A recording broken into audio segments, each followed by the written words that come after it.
Now, the Western Cape has been going through the most weather-wise, and the South African Weather Services had issued a level 9 warning for an intense cut-off low-pressure system.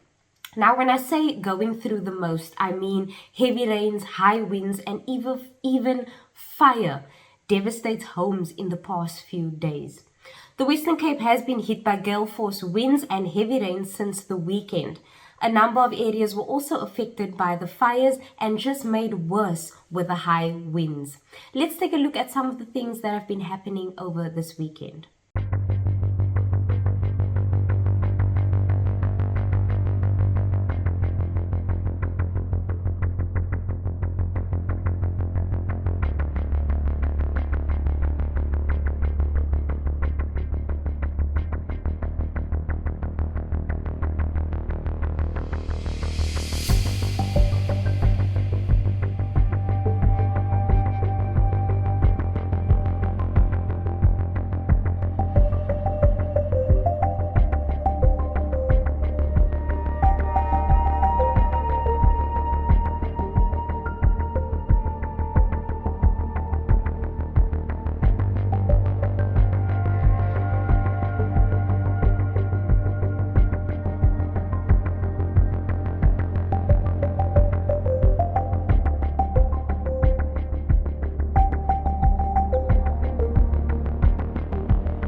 Now, at least 1,500 residents were left homeless after a fire gutted an informal settlement in Kayamandi, Stellenbosch.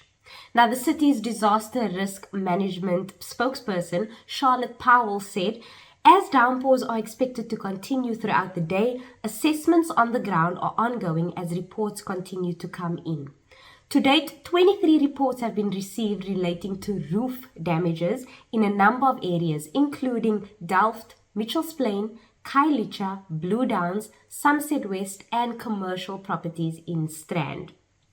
She also says that another report was sent in and reviewed of roofs being blown off in New Zone in Nomzamo, and at least 13 structures have been affected. Now, these are people's homes that have been affected. These are people's homes that are being affected by weather. She also says that assessments in high-risk informal settlements in Strand, Mfuleni and Khayelitsha are being made. So they are assessing the damages and helping where they can. And the roads and stormwater departments are issuing sandbags on request in certain areas.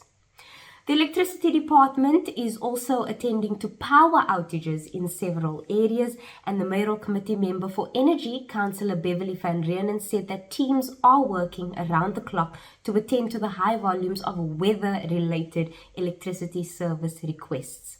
So now I know we always complain about load shedding, and for these past couple of days, we have not had any load shedding. We are thankful for that. We don't know what the future holds, but we are keeping our eye on what they are saying. But these power outages are related to the weather. The city and the Eskom teams are attending to the damaged electricity infrastructure. A number of areas in the metro are experiencing electricity faults due to damaged infrastructure as a result of the inclement weather, and this was said by Beverly van Renen. Now, besides the homes being affected, the Western Cape Education Department also put out a message over the weekend that schools in certain areas, certain high-risk areas, will be closed. And the reason for this is because for the students and the teachers' safety when traveling and being at schools.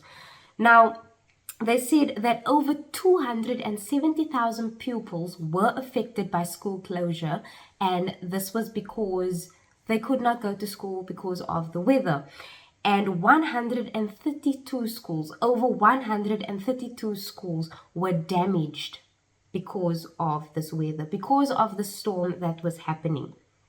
The Education MEC, David Mania, also said that the decision to keep schools closed was based on an advisory from the South African Weather Services. So they are also just keeping their eyes on the weather services and deciding on the best way forward. Many people being affected by the storms in the Western Cape here in South Africa, and we are just keeping our eye on the weather to see what will be happening next. We are keeping safe and staying safe out there.